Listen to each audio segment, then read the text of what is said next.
जी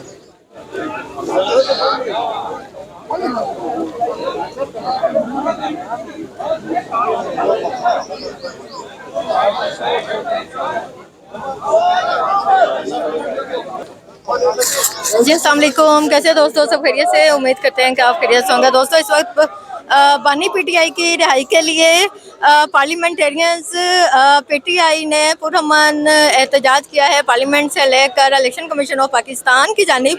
और इस वक्त वो मौजूद हैं इलेक्शन कमीशन ऑफ पाकिस्तान के बाहर, जहां वो पुरअमन नाराबाजी कर रहे हैं और सिक्योरिटी की बड़ी नफ्स वक्त मौजूद है, जो किसी भी बदनज़मी और किसी भी बदनज़मी को वो करने के लिए इस वक्त चाको चौबंद है। और जो पार्लियामेंटेरियंस पीटीआई हैं, उन्होंने अभी पुलिस की नफरी के कायदीन से बातचीत भी की है। और अली मोहम्मद खान का ये कहना था कि आपका जो काम है हमारा तहफ़्फ़ुज़ है। जब तक हम कानून को हाथ में नहीं ले सकते, उस वक्त तक आप हमारे किसी भी मुजाहिरीन को पकड़ नहीं सकते, ना ही कोई पकड़ धकड़ का सिलसिला शुरू कर सकते हैं, ना ही लाठी चार्ज कर सकते हैं। जी।